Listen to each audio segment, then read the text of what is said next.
এটা একটা দ্বীনি মজলিস, যেখানে আল্লাহ এবং তার রাসূলের কথা হবে। আর যেখানেই কোরআনের কথা হয়, আল্লাহ এবং রাসূলের কথা হয়, এই জায়গাটাকে আল্লাহর ফেরেশতারা ঘিরে রাখে। আল্লাহ রাব্বুল আলামিনের ফেরেশতারা এই জায়গাটা ঘিরে রেখেছেন, এই বিষয়ে কোনো সন্দেহ নাই। সন্দেহ তারা করতে পারে যারা আল্লাহকে না দেখলে বিশ্বাস করবে না, যারা ফেরেশতাদেরকে না দেখা পর্যন্ত বিশ্বাস করবে না, যারা জিন জাতিকে বিশ্বাস করে না, রূহ বা আত্মায় বিশ্বাস করে না, যারা চাক্ষুষ জ্ঞান ছাড়া গায়েবে বিশ্বাস করে না, তারা বিশ্বাস না করতে পারে, কিন্তু আমরা বিশ্বাস করি। কারণ আমাদের বিশ্বাসের স্তম্ভ হচ্ছে অদৃশ্য, আমাদের বিশ্বাসের স্তম্ভ হচ্ছে গায়েব, অদৃশ্য। আলিফ লাম মিম যালিকাল কিতাব লা রাইবা ফীহি হুদাল লিল মুত্তাকিন আল্লাযীনা ইউমিনুনা বিল গায়বি। এই যে আমি ডান হাতে বলছি, ওটা দেখবেন কালকে এটাকে মিরর করে দেওয়া হবে, তারপর দেখা যাবে ভরে আছে বাহাত দিয়ে, তারপর দেখবেন নেগেটিভ কমেন্টের ঝড়। আমি খুব মুশকিল অবস্থায় দিন রাত পার করছি, কিছু বলতে গেলে ভয় লাগে, না জানি কি বলি আর মানুষ কি বলছে। চারদিকে অক্টোপাসের মতো পেতে আছে, পুরো লেকচার শুনবে একটা ওয়ার্ড খুঁজে বের করার জন্য, যেটা দিয়ে আমাকেও বিতর্কিত করা যায়। মাঝে মাঝে মনে হচ্ছে যে আমার একটা মালয়েশিয়ার টিকিট কাটা দরকার। আসলে জাতি হিসাবে আমরা কেন এমন হলাম আল্লাহ ভালো জানেন। দ্বীন ইসলামের উপকার এবং সার্বিক বিজয় তখনই হবে যখন একে অপরের প্রতি আমরা শ্রদ্ধাশীল হব, একে অপরের প্রতি আমরা সহানুভূতিশীল হব এবং ঐক্যবদ্ধ থাকব। আমরা যতদিন থেকে বিভক্ত হয়েছি, একে অপরের পিছনে লেগেছি, গীবত, তহমত, অহংকার, রিয়া, লোক দেখানোর বিষয়ে অপবাদের সংস্কৃতি চর্চা করছি, তখন থেকে দেখবেন আমাদের ভিতরের শক্তিগুলো হারিয়ে গেছে। একজনের উপর কোনো বিপদ আসলে দেখবেন আরেকজন মিষ্টি বিতরণ করছে, একজনের উপরে বিপদ আসলে আরেকজন মিষ্টি বিতরণ করছে। সে মনে করছে আমার সুযোগ এটা, কিন্তু সে জানে না যে আজকে অমুকের উপর এসেছে, কাল তা তোমার উপর আসবে। এ বিষয়ে কোনো সন্দেহ নাই, সবকিছু সময়ের ব্যাপার মাত্র। আর আল্লাহ রাব্বুল আলামিন সবকিছু জানেন, সবকিছু শোনেন। যদি আপনি আল্লাহর কাছে ফেয়ার হন, মানে আপনি আল্লাহর দৃষ্টিতে সঠিক পথের উপরে আছেন, আল্লাহর দৃষ্টিতে আপনি হকের উপর আছেন, তখন বাতিল পন্থীরা চতুর্দিক থেকে আপনাকে ঘিরে ধরলেও আল্লাহ পাক হকের উপর থাকার প্রতিদান আপনাকে দিবেন ইনশাআল্লাহ। আর কাল কিয়ামতের মাঠে বাতিলদের এই শেকড় আল্লাহ পাক উপরে ফেলবেন ইনশাআল্লাহ। তো যে কথাটা বলতে গিয়ে এদিকে আসলাম, যে প্রচারণা করবেন সঠিকটা, এমন কোনো টাইটেল, এমন কোনো কাজ করবেন না অনলাইনে যাতে করে মূল বিষয়টা থেকে জনগণের দৃষ্টি সরিয়ে ফেলা হয় এবং বিভ্রান্তিকর প্রচারণা যায়। এতে করে কি হয়, এই চেয়ারে বসা মানুষগুলোর ক্ষতি হয়। আর এই চেয়ারে বসা মানুষগুলোর ক্ষতি যখন হবে, তখন দিনের ক্ষতি হবে। এই চেয়ারগুলো যখন শূন্য হয়ে যাবে, তখন এগুলো পূরণ করা এত সহজ হবে না। শত শত ওলামায়ে কেরাম একসময় ছিলেন এদেশে, এখন তাদের সংখ্যা দিন দিন কমে যাচ্ছে। এই শূন্যতাগুলো কিন্তু আমি পূরণ করতে পারবো না। আর এই সময়, ফিতনাময় সময় সবচেয়ে বেশি দরকার এই চেয়ারে বসা মানুষগুলোর। তাই তাদের যত্ন নেওয়া, তাদের সংশোধন, তাদের প্রতি সহানুভূতিশীল থাকা, তাদের সম্মানের হানি না করা, এগুলো সবাই মৌলিক দায়িত্ব। আজকে এগুলো বারবার মনে করে দিতে হচ্ছে, এটি দুঃখজনক। আল্লাহ রাব্বুল আলামিন কথা বলেন না, আল্লাহ সুবহানাহু ওয়া তাআলা পবিত্র কোরআনুল কারীমের মধ্যে সূরাতুন নাহল এর 89 নম্বর আয়াতে বলেছেন, এখান থেকে আমি মূল আলোচনায় যাচ্ছি। আল্লাহ পাক বলেছেন, আউযু বিল্লাহি মিনাশ শাইতানির রাজীম, ওয়া নাযালনা আলাইকাল কিতাবা তিবয়ানান লিকুল্লি শাই। খুব মনোযোগ দিয়ে আয়াতটা শুনেন। আল্লাহ পাক এই কিতাবের সূরা নাহলের 89 নম্বর আয়াতে বলেছেন, 89 নম্বর আয়াত, আল্লাহ পাক বলেছেন, ওয়া নাযালনা আলাইকাল কিতাব, হে নবী আমি আপনার প্রতি একটা কিতাব নাযিল করেছি, অর্থাৎ এই কোরআন নাযিল করেছি, তিবয়ানান লিকুল্লি শাই, যেই বইটা প্রত্যেকটা বিষয়ের ব্যাখ্যা। তিবয়ানান ব্যাখ্যা, লিকুল্লি শাই প্রত্যেকটা বিষয়। আপনারা কি শুনলেন? এই বইটা প্রত্যেকটা বিষয়ের ব্যাখ্যা আল্লাহ বলেছেন। এরপর আল্লাহ বলেছেন ওয়া হুদান, এবং এই বইটা হচ্ছে হেদায়েত, পথনির্দেশ, গাইডেন্স, ওয়া রাহমাতান, এবং দয়া, আল্লাহর অনুগ্রহ। ওয়া বুশরা লিল মুসলিমিন, মুসলিমদের জন্য এই বইটা হচ্ছে সুসংবাদ। সুবহানাল্লাহ বলেন না? আল্লাহ বলেন, হে নবী, আমি আপনার কাছে এমন একটা কিতাব নাযিল করেছি যে এই কিতাবটা প্রত্যেকটা বিষয়ে ব্যাখ্যা এবং হেদায়েত এবং দয়া এবং মুসলিমদের জন্য সুসংবাদ।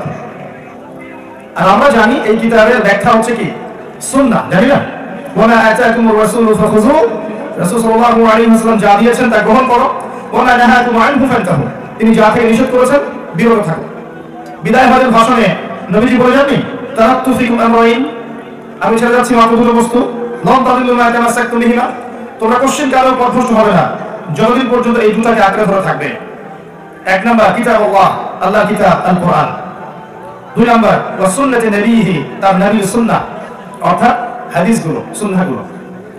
আল্লাহ বলতে যাচ্ছেন কোরআন এবং সুন্নাহর মধ্যে প্রত্যেকটা বিষয়ের সমাধান আছে। এটাকে বিশ্বাস করেন? এই বিশ্বাস যার নাই সে কখনো মুসলিম না।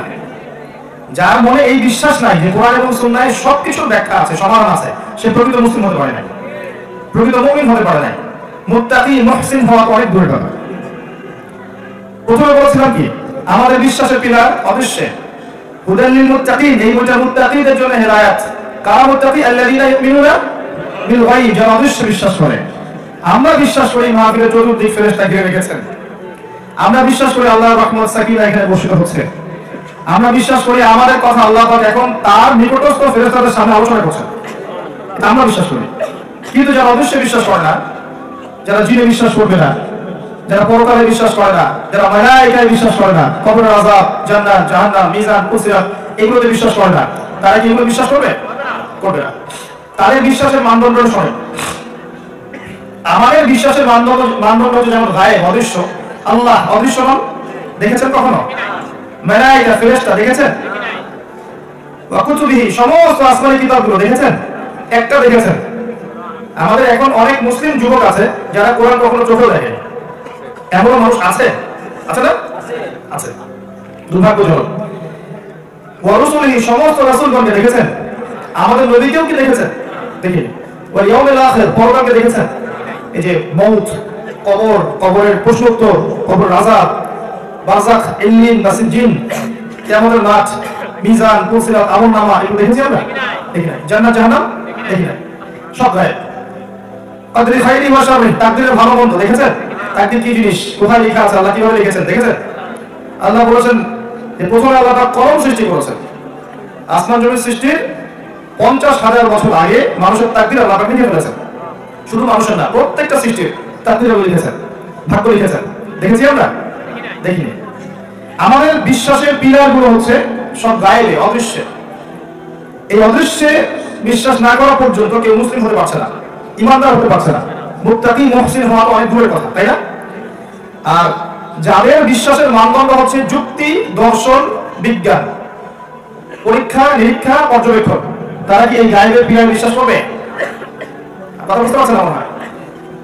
এই পুরো বিশ্ববাসীর মধ্যে বেশিরভাগ মানুষ বিশ্বাস করে যে পরীক্ষা নিরীক্ষা, যুক্তি, দর্শন, বিজ্ঞান দিয়ে যদি আপনি প্রমাণ না করতে পারেন সেটা সত্য নয়। কথা বুঝতে পারছেন না? আপনাদের পড়াশোনার যে প্যাটার্ন, এর মধ্যে কিন্তু জ্ঞানতাত্ত্বিক এপিস্টিমোলজি বলে, মানে জ্ঞান তত্ত্ব, সত্য মিথ্যার মানদণ্ড গ্রহণ করার মানদণ্ড হচ্ছে এইগুলা: পরীক্ষা নিরীক্ষা, পর্যবেক্ষণ, যুক্তি, দর্শন, বিজ্ঞান। এর আলোকে যদি কোনো কিছু প্রমাণ হয় তাহলে সেটা সত্য, অন্যথায় সত্য নয়। এটা কাদের থিওরি? এটা কাদের থিওরি? পশ্চিমাদের। এই থিওরি ওখান থেকে সারা ওয়ার্ল্ডে ছড়িয়ে গেছে। আমাদের বিশ্বাসের পিলার অদৃশ্যে, তাদের চাক্ষুষ না দেখা পর্যন্ত বিশ্বাস করবো না। ওই যে সূরা বাকারার প্রথম দিকে আছে না, হে মুসা, আমরা আল্লাহকে বিশ্বাস করবো না যতক্ষণ না চোখে দেখছি, আছে না? এখন কোন মুসলিম ব্যক্তি যদি পশ্চিমাদের এই জ্ঞান তত্ত্বে বিশ্বাস করে, এই দর্শনের প্রতি ঈমান নিয়ে আসে, তার মনের মধ্যে ইসলামের গায়েবগুলোর বিষয়ে সন্দেহ জাগবে না? জাগবে। তখন কিন্তু দেখবেন আপনার ছেলে, আপনার মেয়ে দীর্ঘদিন পড়াশোনা করার পর নাস্তিক হয়ে যাচ্ছে। কারণ তাকে ব্রেইন ওয়াশ করানো হয়েছে যে পরীক্ষা নিরীক্ষা, যুক্তি, দর্শন, বিজ্ঞান দিয়ে কোনো কিছু প্রমাণ না করতে পারলে সেটা অস্তিত্ব নেই। অতএব মালায়েকা, কিসের মালায়েকা? আপনি ল্যাবরেটরিতে বসে প্রমাণ করতে পারবেন? জিন জাতি, কিসের জিন? পাগলের কথা বলতে, তাই না? এরকম কথা বলে না? জিন বলে কিছু আছে নাকি? এগুলো কুসংস্কার, এরকম বলে না? যদি বলেন রূহ বা আত্মা বলে কিছু আছে, হাসবে। রূহ বা আত্মা কি জিনিস?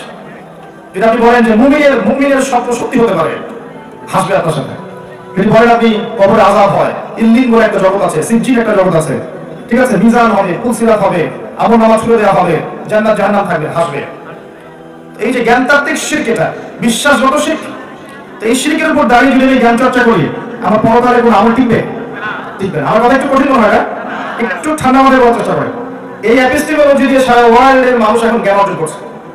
ততক্ষণ পর্যন্ত সত্য মিথ্যা হিসেবে গ্রহণ করবে না, যতক্ষণ পর্যন্ত না ওটাকে প্রমাণ করতে পারে পরীক্ষাগারে। এখন আল্লাহ রাব্বুল আলামিন কোরআনে যত কিছু বলেছেন, এর অনেক কিছুই আপনি পরীক্ষাগারে প্রমাণ করতে পারবেন না। পারবেন? আপনি কি পরীক্ষাগারে ফেরেশতাকে প্রমাণ করতে পারবেন? জিনকে প্রমাণ করতে পারবেন? রূহকে প্রমাণ করতে পারবেন? স্বপ্নের ব্যাখ্যা দিতে পারবেন? কবর আযাব প্রমাণ করতে পারবেন? ইল্লিন কোন জগৎ প্রমাণ করতে পারবেন? সিজ্জিন কোথায় প্রমাণ করতে পারবেন? তাহলে এগুলো অস্তিত্ব নেই। এই যে আমি এগুলো না দেখে বিশ্বাস করছি, এটাই হচ্ছে যে আমি একজন মৌলবাদী মানুষ। হ্যাঁ, যখন আপনি না দেখে এগুলো বিশ্বাস করবেন, তখন তারা পশ্চিমাদের সেখানে একটা বলি আছে, তারা বলবে যে তারা হচ্ছে মৌলবাদী, ব্যাকডেটেড এবং ফান্ডামেন্টালিস্ট। আর আপনি যতক্ষণ পর্যন্ত এটা হতে পারছেন না, ততক্ষণ মুসলিম হতে পারছেন না, তাই না? তাহলে শব্দটা ভালো না খারাপ? ভালো না খারাপ? শব্দটা ভালো। কারণ ওটা না হতে পারলে, আমি যদি ফান্ডামেন্টালিস্ট না হতে পারি, তাহলে তো আমি পরিপূর্ণ মুসলিম হতে পারবো না। আমি অবশ্যই বিশ্বাস করতে হচ্ছে। হ্যাঁ, কি কারণে এগুলোকে তারা প্রমাণ করতে পারবে না সেটা শোনেন। কি কারণে পারবে না? কারণটা কি? এমন অনেক কিছুই আছে যেটা কোরআন এবং সুন্নাহয় অনেক আগেই বর্ণিত হয়েছিল, যেটা এখন প্রমাণ করা হচ্ছে, হচ্ছে না? আসলে একটা এক্সাম্পল দেই, বিগ ব্যাং। সায়েন্সের পড়ছেন এখানে কারা কারা হাত তোলেন? সবাই বুঝবেন মাশাআল্লাহ। এই থিওরির জনক কে? কে? মাশাআল্লাহ। তো এখন বোঝানো হয় যে এই মহাবিশ্ব একসময় ছিল না, ঠিক আছে, মানলাম ছিল না। হঠাৎ একটা এক্সপ্লোশন, বিগ ব্যাং এর মধ্যে দিয়ে সমস্ত কিছু ছড়িয়ে গেল। বছরের পর বছর ঘুরতে ঘুরতে ঘুরতে ঘুরতে ঘুরতে ঘুরতে সৌরজগতের এই ফর্মটা এসেছে, ওদের মত। এরপর দেখবেন হঠাৎ করে পৃথিবী ঘুরতে ঘুরতে পৃথিবী সৃষ্টি হয়ে গেল। আগে তরল ছিল, তার আগে নাকি গ্যাসীয় ছিল, তারপর তরল, তারপর আস্তে আস্তে কঠিন, হঠাৎ সেখানে প্রাণ সঞ্চার হলো। এইসব বুঝায় না? আবার আগে বাদল ছিলেন, পরে মানুষ হয়েছেন, তাই না? এই তো শিখছি আমরা। আচ্ছা, আল্লাহ পাক কোরআনে বলছেন, সূরা আম্বিয়া 31 নম্বর আয়াতে, আউযু বিল্লাহি মিনাশ শাইতানির রাজীম, আওয়ালাম ইয়ারাল্লাযীনা কাফারু, যারা আল্লাহকে অস্বীকার করছে তারা কি লক্ষ্য করে দেখে না? আন্নাস সামাওয়াতি ওয়াল আরদা কানাতা রাতকান ফাফাতাহনাহুমা, যে এই পুরো মহাবিশ্ব এবং পৃথিবী একটা বিন্দুর মধ্যে ছিল, আমি এটাকে বিস্ফোরিত করে দিয়েছি, ছড়িয়ে দিয়েছি। ওয়াজআলনা মিনাল মা'i কুল্লা শাইইন হাই, এবং প্রত্যেক জীবন্ত বিষয়, মানে প্রত্যেক জীবন্ত প্রাণকে সৃষ্টি করেছি আমি পানি থেকে। আফালা ইউমিনুন, তারা কি তারপরেও বিশ্বাস করবে না? তাহলে কোরআন কি বিগ ব্যাং এর পক্ষে কথা বলবো না? আপনি বুঝতে পারছেন?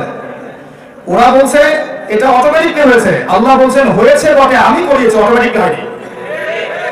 এই যে জ্ঞানের একটা পার্থক্য আছে না? জ্ঞান একটা লেভেল পর্যন্ত পৌঁছানো হবে, এর উপরে আল্লাহর জ্ঞান, তাই নাকি? এটাই আল্লাহ বলছেন, ওয়া'আল্লামা আদামাল আসমা'a কুল্লাহা, আমি আদমকে সমস্ত কিছু নাম শিক্ষা দিয়েছি। সৃষ্টিগতভাবে আদম আলাইহিস সালাম জ্ঞানী ছিলেন না, আল্লাহ জ্ঞান দিয়েছেন, তাই নাকি? ওয়া'আল্লামাল ইনসান মা লাম ইয়া'লাম, মানুষকে সেই জ্ঞান শিক্ষা দিয়েছি যা মানুষ জানতো না। কারণ এই জ্ঞান আল্লাহর পক্ষ থেকে আমাদের কাছে এসেছে। এখন যেগুলো আমরা প্রমাণ করতে পারছি না, তার কারণটা হচ্ছে যে ওগুলো প্রমাণ করার মতো উচ্চ স্তরের জ্ঞান আল্লাহ পাক আমাদেরকে এখন দেননি। যদি দিতেন অবশ্যই আমরা প্রমাণ করতে পারতাম, আর যদি এখন দিয়েও দেন প্রমাণ করতে পারবো ইনশাআল্লাহ। মনে করেন কথার কথা যে আগামীকাল আমেরিকার নাসা সে বললো যে পৃথিবী থেকে কোটি কোটি আলোকবর্ষ দূরে একটা গ্রহের সন্ধান পাওয়া গেছে। হ্যাঁ, এটার মধ্যে সোনা আছে, হীরা আছে, মণিমুক্তা জহরত আছে, হুরপরি আছে, ঠিক আছে, নদী আছে, দুধের মধু ইত্যাদি ইত্যাদি, মানুষ খুব সুখে থাকে এখানে বা থাকা যাবে ইত্যাদি। এরকম তারা বললো, একটা থিওরি দিল, দিয়ে ওই গ্রহটার নাম বললো যে ওটার নাম হচ্ছে JNNA-T00001234 ইত্যাদি। ওদের কোডগুলো এমন হয় না, উদ্ভট। তো তখন দেখবেন পরের দিন পুরো বিশ্ববাসী বিশ্বাস করবে, হ্যাঁ এটা সত্য হতে পারে, তাই না? কারেন্ট অ্যাফেয়ার্সের পাতা পাতা চলে আসবে, বিশেষ কোচিং করবেন, মুখস্থ করবেন, হ্যাঁ এটা নতুন গ্রহ আসছে, এটা এখান থেকে প্রশ্ন আসবে, আসবে না? আচ্ছা, মানে যদি আল্লাহ পাক ওই জ্ঞানটা দিয়ে দেন ওইটা আবিষ্কার করার মতো, তখন কিন্তু এরা বিশ্বাস করবে। কিন্তু একই কথা আল্লাহ পাক কোরআনের শত শত জায়গায়, হাজার হাজার জায়গায় বলছেন, তারা বিশ্বাস করছে না।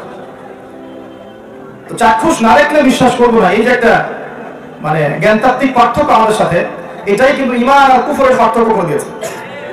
যদি আপনি এই এপিস্টেমে যদি চলেন তাহলে নিঃসন্দেহে আপনাকে কুফরি করতে হবে। আপনি শিক্ষিত হয়েও কুফরি করে ফেলবেন। কেমব্রিজ, অক্সফোর্ড, হার্ভার্ড থেকে পড়ে আসবেন, এসে বলবেন ইসলাম এই যুগে চলে না, ওই যুগে চলতো। ইসলামের এই বিষয়গুলো মেলে না বাস্তবতার সাথে, ওইগুলো মিলত। তো জ্ঞান তত্ত্বটাকে ঠিক করতে হবে। আমাদের জ্ঞান তত্ত্বটা কি? গায়ব বিশ্বাস। ঈমানের 6 পিলারই কি? গায়ব বিশ্বাস। এবার আসেন, আল্লাহ রাব্বুল আলামিন আদম আলাইহিস সালামকে জ্ঞান শিক্ষা দিয়ে কি করেছেন? তাকে ফেরেশতাদের সামনে নিয়ে এসেছেন। এদের ফেরেশতাদেরকে বলেছেন যে তোমরা এগুলোর নাম বলে দাও। মালায়েকারা বলতে পারলেন না। তারা কি বললেন?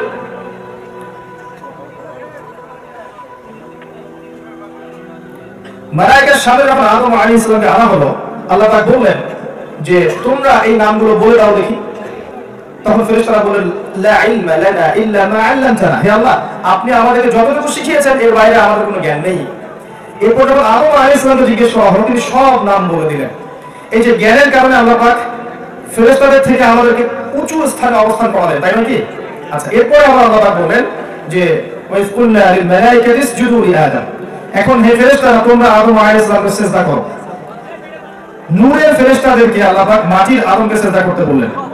এদিকে কথা হচ্ছে কেন? কি সমস্যা হয়? কি সমস্যা? সমস্যা হলে একটু সরাই ফেলেন। সমস্যা হলে সরাই ফেলেন। বক্তব্য চলাকালীন কথা বলবেন না কেন? আমি যে গতিটা হারাচ্ছি এতে করে কিন্তু লেকচারের ক্ষতি হবে। যদি কারো কিছু বলার থাকে লেকচারটা শেষ হোক তারপরে, ঠিক আছে? ইনশাআল্লাহ। এখানে দেখেন আল্লাহ রাব্বুল আলামিন আদম আলাইহিস সালামকে জ্ঞানের কারণে সম্মানিত করলেন, তাই নাকি? অন্য কোনো কারণে কি? শারীরিকভাবে কি আমরা বেশি শক্তিশালী ছিলাম? জ্ঞানের কারণে। আল্লাহ পাক ফেরেশতাদেরকে সিজদা করতে বললেন আরেকটা কারণ আছে, কারণ ফেরেশতারাই কিন্তু বলেছিলেন আতাজআলু ফিহা মা ইউফসিদু ফিহা ওয়া ইয়াসফিকু দিমা। আপনি কি এমন কোন সৃষ্টি পৃথিবীতে পাঠাতে যাচ্ছেন খলিফা করে, যারা পৃথিবীতে রক্তপাত ঘটাবে এবং কি করবে? ফাসাদ সৃষ্টি করবে। আসলে বাহ্যিকভাবে আমরা তাই করছি না? পৃথিবীতে রক্তপাত ঘটাচ্ছি না? খেয়াল করে দেখবেন বিগত 100 বছরে পৃথিবীর একটা সভ্যতা এই পৃথিবীর যতগুলো মানুষকে হত্যা করেছে, এর আগের হিস্ট্রিগুলো ঘিরে দেখবেন অতগুলো মানুষ লাস্ট 100 বছর নিহত হয়েছে কিনা সন্দেহ আছে। খেয়াল করে দেখবেন, হিস্ট্রি পড়েন, দেখবেন এই প্রথম বিশ্বযুদ্ধের হিস্ট্রিগুলো পড়েন, দ্বিতীয় বিশ্বযুদ্ধের হিস্ট্রিগুলো পড়েন, আর সামনে হতে যাচ্ছে আল্লাহু আলাম থার্ড ওয়ার্ল্ড ওয়ার, তখন দেখবেন আরো কি হয়। তো এই যে এতগুলো মানুষকে হত্যা করা, এর আগেও মানুষ হত্যা হয়েছে, কিন্তু এইভাবে একটা বোম ফেলে একটা শহর উড়িয়ে দেওয়ার মতো ঘটনা ঘটেনি। হয়েছে? তো এটা কিন্তু ফেরেশতারা বলেছিলেন আতাজআলু ফিহা মা ইউফসিদু ফিহা ওয়া ইয়াসফিকু দিমা। আপনি কি এমন কোন সৃষ্টি পাঠাচ্ছেন যারা পৃথিবী থেকে রক্তপাত ঘটাবে, এই দেখেন, এবং ফাসাদ সৃষ্টি করবে। সূরা রুমে চলে যান, সূরা রুম আল্লাহ পাক বলেছেন যাহারা ফাসাদু ফিল বাররি ওয়াল বাহরি বিমা কাসাবাত আইদিন নাস। জলে এবং স্থলে যত বিপর্যয় ছড়িয়ে পড়েছে সব মানুষের হাতের কামাই। মানুষের হাতের কামাই। পরিবারের ফিতনা কার কামাই? আমার কামাই। ধর্মের ফিতনা কার কামাই? আমাদের কামাই। এই যে আমাদের সামাজিক ফিতনাগুলো কার কামাই? আমাদের হাতের কামাই। বৈশ্বিক ফিতনাগুলো কার কামাই? আমাদের হাতের কামাই। গরু ছাগল হাঁস মুরগি এগুলো করেছে? করেনি। যেই মানুষ আর জিনকে শুধুমাত্র পৃথিবীতে আল্লাহর ইবাদত করার জন্য সৃষ্টি করা হয়েছে, তারাই পৃথিবীতে ফাসাদ সৃষ্টি করেছে। তবে এর বাইরে আল্লাহর কিছু নেককার বান্দা আছেন এবং থাকবেন যারা আল্লাহর ইবাদত হবে না ইনশাআল্লাহ। প্রত্যেক যুগেও ছিল, এখনো আছে, থাকবে ইনশাআল্লাহ। এই পয়েন্টে আসেন, আল্লাহ পাক জ্ঞানের কারণে নূরের ফেরেশতাদেরকে দিয়ে আদম আলাইহিস সালামকে সিজদা করালেন। তাহলে জ্ঞানটা কত ইম্পর্টেন্ট বিষয়, এবং এই জ্ঞানটা আল্লাহর পক্ষ থেকে এসেছে, তাই নাকি? আমাদের মধ্যে কি আগে থেকে জ্ঞান ছিল? ছিল না, আল্লাহ শিখিয়েছেন। তো এখন এই জ্ঞানের কারণে যে মানুষকে আল্লাহ তাকে এত সম্মানিত করলেন, প্রত্যেক যুগের দিকে তাকিয়ে আমরা যদি দেখি তাহলে দেখব যারা আল্লাহর নাজিল করা জ্ঞান অনুযায়ী আমল করেছে, সমাজে চলেছে, চালানোর চেষ্টা করেছে, তারা সফল হয়েছে। আর যারা আল্লাহর প্রদত্ত জ্ঞান, আল্লাহর ওহীর জ্ঞানকে অবজ্ঞা করেছে, অস্বীকার করেছে, কুফরি করেছে, তারা কোনো যুগে টিকতে পারেনি। এই মূলনীতির আওতায় পৃথিবী চলছে, আমি দেখাচ্ছি আপনাকে। এরপরে আদম আলাইহিস সালামকে বলা হলো তার স্ত্রী হাওয়া আলাইহিস সালাম তার সাথে জান্নাতে থাকতে, এবং একজন সত্তা তাদেরকে সিজদা করেনি। সে কে? ইবলিস নয় কি? ইবলিস কি জ্ঞানী ছিল না? ছিল না? সে কি অনেক উঁচু র্যাঙ্কের হয়ে যায়নি ইবাদত করতে করতে? হয়েছিল। কিন্তু কি কারণে সে অভিশপ্ত হলো? আদা ওয়াস্তাকবার, সে উদ্ধত হয়েছে এবং অহংকার প্রদর্শন করেছে। আমি যদি অনেক বড় ডিগ্রি সার্টিফিকেট অর্জন করি, সেকুলার সিস্টেমে হোক অথবা মাদ্রাসা সিস্টেমে হোক, আমার ভিতরে যদি অহংকার থাকে, আমি প্রকৃত জ্ঞানী নই। যে ব্যক্তি প্রকৃত জ্ঞানী তার ভিতর কখনো অহংকার থাকতে পারে, কারোর প্রতি হিংসা থাকবে না, কারোর প্রতি গীবত, তুহমত, সমালোচনা, সংস্কৃতি থাকবে না।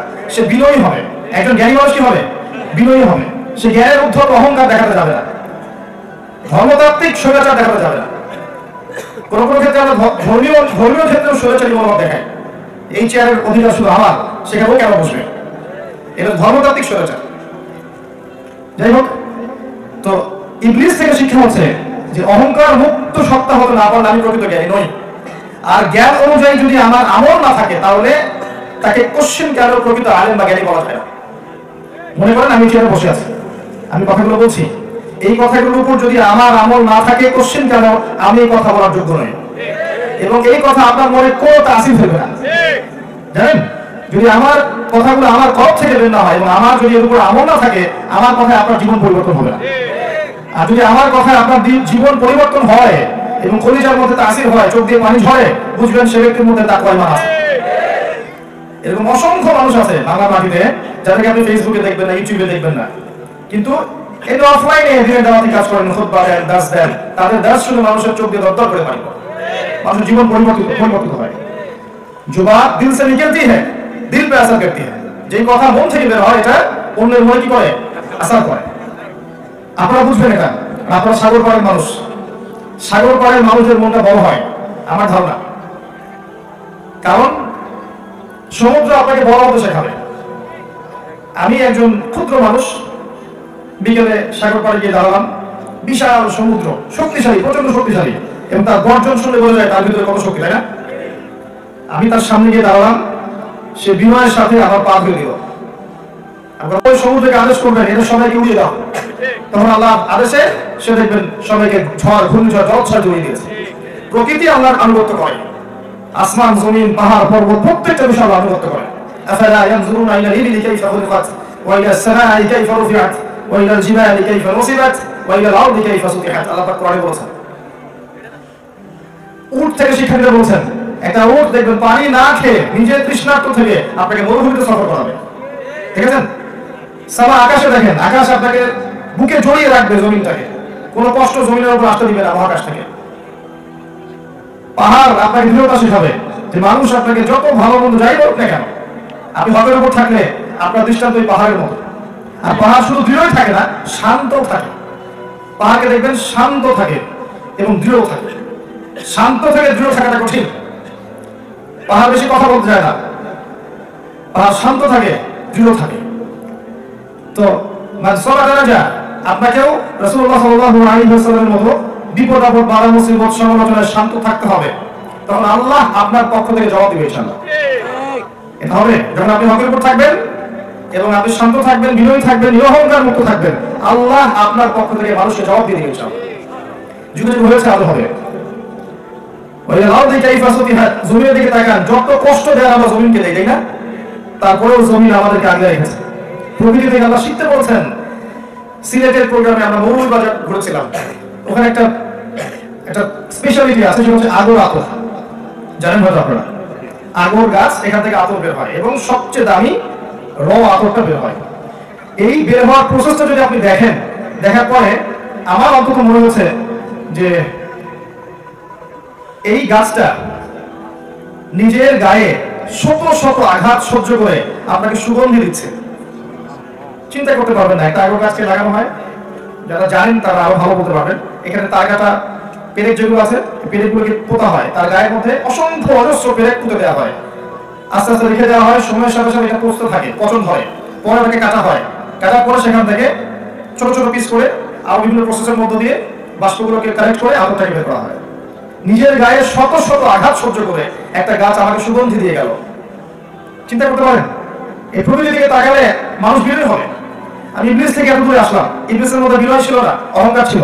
যদি আমার ডিগ্রি, আমার সার্টিফিকেট আমাকে বিনয়ী হতে না শেখায়, অহংকার করতে শেখায়, এই ডিগ্রি সার্টিফিকেটের কোনো মূল্য নাই আল্লাহর কাছে। মনটাকে আগে পবিত্র করতে শিখুন। রিয়া, হিংসা, গীবত, তুহমত, সমালোচনা, অভিযোগ, এই যে অপবাদ, এসবের সংস্কৃতিকে বর্জন করতে শিখুন। অহংকার মুক্ত মন নিয়ে আসেন, আল্লাহর নূর আপনার কলবে আসবে ইনশাআল্লাহ। আল্লাহর নূর যখন কলবে আসবে তখন আপনি দুই চোখ দিয়ে দেখবেন, দুই কান দিয়ে শুনবেন, কলব দিয়ে উপলব্ধি করবেন ইনশাআল্লাহ। আরো কিছু কাজ আছে, বেশি বেশি কোরআন তেলাওয়াত করা, বেশি থেকে বেশি আল্লাহর জিকির করা, তাসবিহ তাহলিল করা, ফরজ নামাজের পর নফল নামাজ পড়তে থাকা, তাহাজ্জুদ গোজর হওয়া, বেশি বেশি সিয়াম রোজা রাখা, দান সাদাকা করা, এই কাজগুলো বেশি বেশি করলে কলবে নূর আসবে। যখন আপনার কলবে নূর আসবে তখন আপনি দেখবেন আপনি এমন কিছু বুঝতে পারছেন যা অন্য মানুষ পাচ্ছে না। কারণ ফিতনাকে রিকগনাইজ করতে হলে, চিনতে হলে আপনার নূর লাগবে, আলো লাগবে। কিরকম? অন্ধকার ঘর, অন্ধকার রাত, একটা কালো পাথর, এর উপরে কালো পিঁপড়া হেঁটে যাচ্ছে, আপনি কি চিনতে পারবেন? এটাকে চিনতে হলে কি লাগবে? আলো লাগবে। এই যে নূর লাগবে। আল্লাহ আল্লাহ যদি নূর দেন আপনি চিনতে পারবেন ইনশাআল্লাহ। আর নূর পাওয়ার সবচেয়ে সেরা উপায় বলে দিচ্ছে, এই দোয়াটা করবেন, রব্বানা আতমিম লানা নূরানা ওয়াগফির লানা ইন্নাকা আলা কুল্লি শাইইন কাদির। আরেকটা কাজ বলে দেই, সূরাতুন নূর, সূরাতুন নূর শুরু থেকে শেষ পর্যন্ত পড়েন। এখানে আল্লাহ যে কাজগুলো করতে বলেছেন এগুলো করলে নূর পাবেন, যে কাজগুলো করতে নিষেধ করেছেন না করলে নূর পাবেন। যেমন এই সূরাতে আল্লাহ বলেছেন মুমিনদেরকে চোখ নামাতে বলেছেন না? আপনি বেগার নারীদের দিকে চোখ দিতে থাকলে নূর পাবেন না। আপনি সারাদিন অনেক ইবাদত করেছেন, এরপরে বের হন বিচে যান, বিচে গিয়ে দেখছেন যে যা দেখছেন এখন বিচে নগ্ন হয়ে গোসল করা, পর্দার কোনো বাহাই নাই, ও যে মেয়ে মানুষ এই সেন্সও তার মধ্যে নাই। এগুলো চোখের মধ্যে পড়লে দেখবেন নূরটা চলে গেল, আপনি বুঝতে পারবেন নূরটা চলে গেল। খারাপ লাগে না? ইমানদার মানুষের খারাপ লাগে, আর যার খারাপ লাগবে না বুঝবেন ইমান শেষ হয়ে গেছে, নাই, ওই লেভেলটা নাই যেখানে খারাপ লাগে। যখন এগুলো দেখতে দেখতে সয়ে যাবে তখন বুঝে নেবেন যে আমার ওই ইমানের তেজ বা নূরটা নিভে গেছে, যেটা থাকলে আমার খারাপ লাগতো। একটা বডি যদি প্যারালাইজড হয়ে যায়, আঘাত করলে বুঝতে পারবেন? পারবে না। বডি প্যারালাইজ না, এখানে আত্মা বা কলবটা প্যারালাইজ হয়ে গেছে।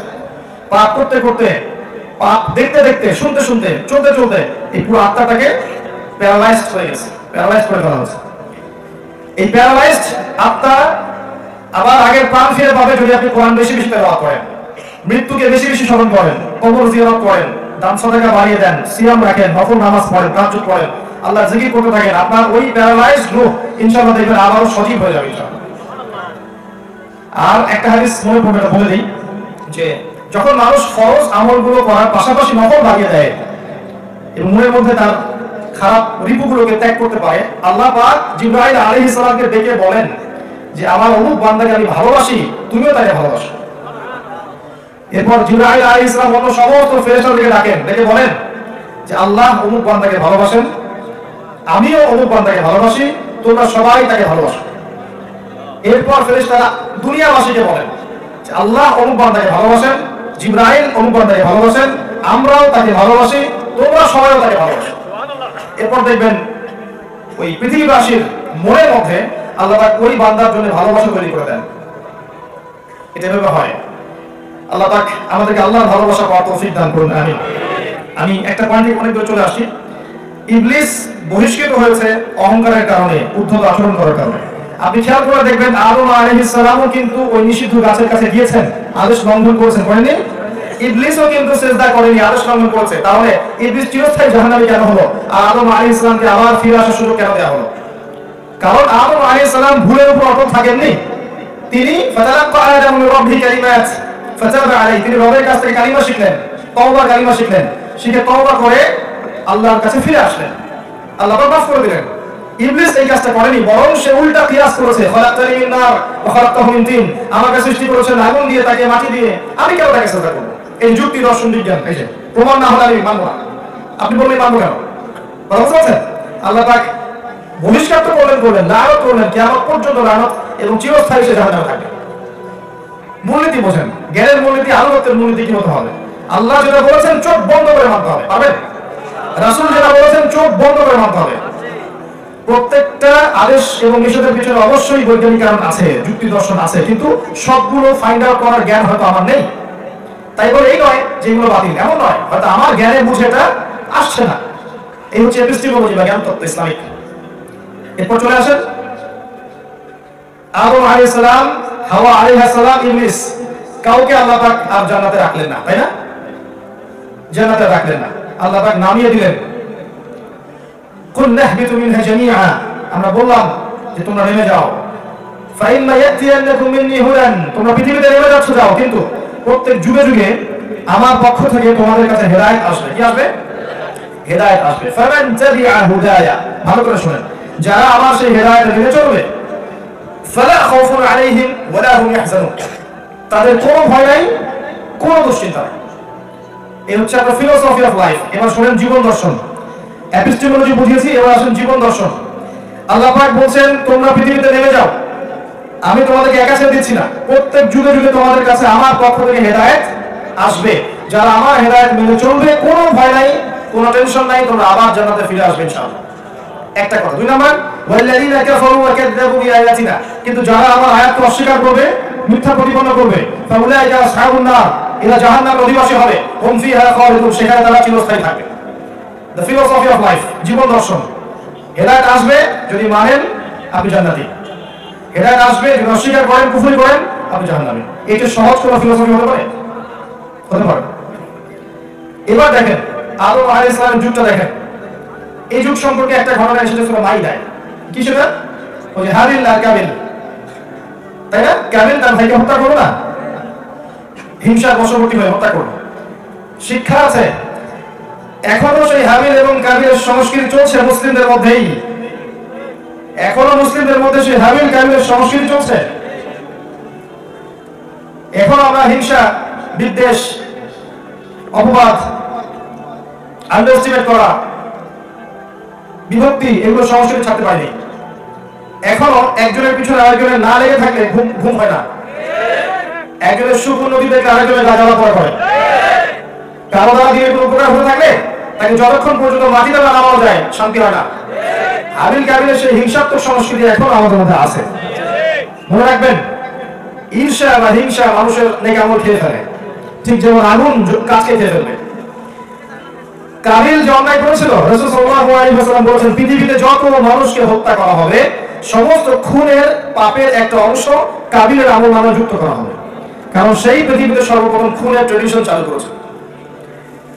আপনি পরের যুগে আসেন, নূহ আলাইহিস সালাম ৯৫০ বছর এই তার কওমকে ইসলামের দাওয়াত দিয়েছে। কত বছর ভাই? ৯৫০ বছর, ৯টা শতাব্দী, ৯.৫ শতাব্দী আল্লাহ তাকে এত লম্বা হায়াত দিয়েছিলেন। অল্প কিছু মানুষ ইসলাম কবুল করেছে। এরপর যে মানুষগুলো ইসলাম কবুল করেনি, আল্লাহ কি করেছেন? তুফান দিয়ে, প্লাবন দিয়ে একদম রাত করে দিয়েছে। এমনকি যারা ডুবে গিয়েছিল তাদের মধ্যে স্বয়ং নূহ আলাইহিস সালামের স্ত্রীও ছিল এবং তার ছেলেও ছিল। সূরা তাহরিম পড়ে দেখেন যে লূতের স্ত্রী এবং নূহের স্ত্রীর মধ্যে তোমাদের জন্য দৃষ্টান্ত আছে। কি দৃষ্টান্ত? তারা আমার বান্দা নবীদের ঘরে ছিল, তারপরেও তার ঈমান নিয়ে আসে নাই, আর তাদের ওই পরিচয় তাদেরকে কুফরি থেকে, জাহান্নাম থেকে বাঁচাতে পারেনি। নূহ আলাইহিস সালাম যুগটা যদি ঘাটেন দেখবেন আল্লাহ ওই যে দর্শনের কথা বলেছেন, যদি মানো তাহলে জান্নাত দিব, যদি না মানো শাস্তি দিব। একই ফিলোসফি চলে আসে। যারা যে অল্প কিছু মানুষ নূহ আলাইহিস সালামের কথা মেনেছিল, আল্লাহ পাক এই মানুষগুলোকে নাজাত দিয়েছেন, উদ্ধার করেছেন। আমরা এখানে যারা বসে আছি, পৃথিবীতে যত মানুষ আছে, কোনো না কোনো ভাবে তারা ওই সব মানুষের বংশধর যাদেরকে আল্লাহ পাক ওই যে কৃষ্টি থেকে উদ্ধার করেছেন। বুঝতে পারছো কথা? কোনো না কোনো ভাবে আমরা ওই মানুষদের বংশধর যাদেরকে আল্লাহ পাক ওই যে প্লাবন সেখান থেকে উদ্ধার করেছিলেন। আমাদের বংশধর কিন্তু ওখানে গিয়ে মিলবে। এখানে একটা কথা বলে রাখি, আমাদের ইউনিভার্সিটিগুলোর মধ্যে অনেক সময় পড়ানো হয়, ভাবখানে এমন, পড়ানোর ভাবটা এমন যে সভ্যতা শুরু হয়েছে রোমানদের দ্বারা, পশ্চিমাদের দ্বারা, গ্রিকদের দ্বারা, তাই না? যেখানে যাবেন দেখুন গ্রিক দার্শনিক বলেছেন, রোমান দার্শনিক বলেছেন, মানে সভ্যতা নয় ওদেরকে দিয়ে শুরু হয়েছে। অথচ আল্লাহর কিতাব বলছে যে সভ্যতা শুরু হয়েছে নবীদের দ্বারা। আল্লাহর কিতাব বলছে সভ্যতা শুরু হয়েছে নবীদের দ্বারা। আর আমাদেরকে বোঝানো হচ্ছে এখন যেন সভ্যতা যেন শুরু হয়েছে ওদের দ্বারাই। এর আগে সভ্যতা ছিল না। সুবহানাল্লাহ। তো আপনাকে কোরআনের চোখ দিয়ে দেখতে হবে, নাহলে আপনি বুঝতে পারবেন না আসলে সত্য কোনটা মিথ্যা কোনটা। আমি অনেক লেকচারে বলেছি, আরেকবার বলছি, দুই চোখের ব্যাপার আছে কোরআনে। মুসা আলাইহিস সালাম প্রশ্ন করছিলেন বারবার, কেন নৌকাটা ফুটা করলেন, কেন বাচ্চাটাকে হত্যা করলেন, কি কারণে দেয়াল নির্মাণ করে পারিশ্রমিক দিলেন না? কোন সূরা বলতে পারছেন? কোন সূরা? মাশাআল্লাহ, অল্প কিছু মানুষ বলতে পারছেন। যারা সূরা কাহাফ এখনো পড়েন নাই, এক মাসের মধ্যে পড়ে ফেলেন, কারণ সূরা কাহাফ ছাড়া কিছু আপনাকে দাজ্জাল থেকে বাঁচাতে পারবে না। ঠিক আছে? আর মাসিহুদ দাজ্জালের চেয়ে বড় কোনো ফিতনা আসেনি, আসবেও না। পৃথিবীর যত ফিতনা আছে দেখছেন, সমস্ত ফিতনা চেয়ে বড় ফিতনা দাজ্জালের ফিতনা। এখান থেকে আপনাকে বাঁচাবে একটা সূরা, তার নাম কি? সূরা কাহাফ। এখানে দেখবেন মুসা আলাইহিস সালাম প্রশ্ন করছেন, কি জন্য নৌকাটা ফুটা করলেন, কেন বাচ্চাটাকে হত্যা করলেন, কেন দেয়ালটা নির্মাণ করলেন কিন্তু পারিশ্রমিক দিলেন না? খিদর আলাইহিস সালাম বলেন তোমার সাথে আমার আর চলা হলো না। তবে যাওয়ার আগে আমি তোমাকে অ্যান্সার দিচ্ছি, যদি নৌকা ফুটা না করতাম জলদস্যু নৌকা হাইজ্যাক করে নিয়ে যেত, যদি বাচ্চাটা হত্যা না করতাম আল্লাহ দেশে এই বাচ্চা বড় হয়ে একটা বড় কাফের হতো, যদি এই দেয়াল নির্মাণ না করতাম এই দেয়ালের নিচে 2-3 বাচ্চার সম্পত্তি আছে, এটা তারা পেত না, তারা যখন বড় হবে তারা পাবে ইনশাআল্লাহ। বাহ্যিক চোখ দিয়ে মুসা আমার কাছে মনে হচ্ছে প্রত্যেকটা কাজ অন্যায়, তাই না? কিন্তু ভেতরের চোখ দিয়ে দেখে তুমি বুঝবে যে আসলে প্রত্যেকটা কাজের পিছনে একটা কি আছে, কল্যাণ আছে। আপনাকে 2 চোখ খুলে বিষয়কে দেখতে হবে, আদারওয়াইজ আপনি বুঝতে পারবেন না। মানুষ বলবে সব এগিয়ে যাচ্ছে, আর আল্লাহ নূরওয়ালা মানুষরা বলবে হ্যাঁ সব এগিয়ে যাচ্ছে ঠিকই বটে, তবে ধ্বংসের দিকে। এটাই সত্য, পৃথিবী তার শেষ সময়ের দিকে যাচ্ছে। এমন নয় যে পৃথিবীর পরে আমরা মঙ্গলে গিয়ে থাকবো, তারপরে নেপচুনে থাকবো, তারপর প্লুটোতে থাকবো, এমন হবে না কখনোই। এসব রঙিন স্বপ্ন দেখিয়ে মানুষকে লাভ নেই। পুরো মহাবিশ্বই ফানা হয়ে চলেছে, কুল্লু মান আলাইহা ফান, প্রত্যেকটা সৃষ্টিকে আল্লাহ ধ্বংস করে দিবেন। আল্লাহর চেহারা, আল্লাহর সত্তা বাকি থাকবে। তো যারা আল্লাহহীন সভ্যতা ওরা মানুষকে বোঝাচ্ছে যে পৃথিবীর পরে আমরা যাবো মঙ্গলে, তারপর ওইখানে মহাকাশ বাহিনী গঠন করছে। সেদিন দেখলাম একটা প্রসঙ্গে বলে ফেলেছে ওই গ্রহটা আমার। আমি বলেছিলাম যে তারা বলবে, এবং পুরো দেখলাম বলে ফেলেছে অলরেডি। আর কিছু গর্দব টাইপের মানুষ আছে, পড়াশোনা কখনো এগুলো করেও নাই। যখন আমি বলেছি যে পড়াশোনা দাবি করতে পারে এটা আমার, উনি চল করা শুরু করছে যে ভবিষ্যৎ বক্তা, ভবিষ্যৎ বলছে ভবিষ্যৎ না, বর্তমান দাবি অলরেডি করে ফেলেছে। তুমি পড়াই কোথায় যাও না, পড়াশোনা করো, তুমি জানবা, দাবি অলরেডি করা শেষ, চলছে আমার। যাই হোক, আল্লাহ তাদেরকে জ্ঞান দান করে দোয়া করি, এবং বায়াসড হবেন না, নিউট্রাল হন। একটা জায়গায় নিউট্রাল হন, বায়াস মানে পক্ষপাতিত্বমূলক আচরণ। আগে নিউট্রাল হন, নিরপেক্ষ হন, এরপর আপনি দৃষ্টিভঙ্গিতে যাচাই করেন যে কোনটা ঠিক কোনটা ঠিক। আগে একটা পক্ষ নিয়ে নেবেন, তখন অন্য ভালো আপনার সহ্য হবে। এটা হলো আপনার সমস্যা। আল্লাহ বুঝে তৌফিক দান করুন, আমিন। নূহ আলাইহিস সালামের সেই যে সভ্যতা, এই সভ্যতায় একই সুন্নাত আল্লাহ পালন করেছেন, যারা মেনেছে এবং উদ্ধার করেছেন, যারা মানে নাই ঢুকিয়ে দিয়েছে। এরপরে আসেন আদ জাতি, নাম শুনেছেন? অনেক বড় দেহের অধিকারী ছিল, তারা শক্তিশালী ছিল, এবং তারা বলতো মান আশাদ্দু মিন্না কুওয়া, আমাদের যে শক্তিশালী আর কে আছে, তারা বলতো। আল্লাহ সেখানে নবী পাঠালেন হুদ আলাইহিস সালাম। হুদ আলাইহিস সালাম দাওয়াত দিলেন, তারা দাওয়াত কবুল করলো, কেউ করলো না। যারা কবুল করেছে আল্লাহ পাক তাদেরকে উদ্ধার করেছেন, দুনিয়া আখিরাতে নাজাত দিয়েছেন। যারা ঈমান নিয়ে আসেনি, আল্লাহ রাব্বুল আলামিন তাদেরকে উড়িয়ে দিয়েছেন ঝড় দিয়ে। আল্লাহর শাস্তিগুলোর মধ্যে নিদর্শন আছে। বলেছিল আমরা অনেক শক্তিশালী, আল্লাহ ঝড় বাতাস দিয়ে দিয়েছেন, দেখি বড় শক্তি। চলে যান তারপরে কওম সামুদ, তার নবী ছিল কে ছিল বলেন? জানেন না? এমনি তো ভাই আল কোরআনের আলো ঘরে ঘরে জ্বলবে না।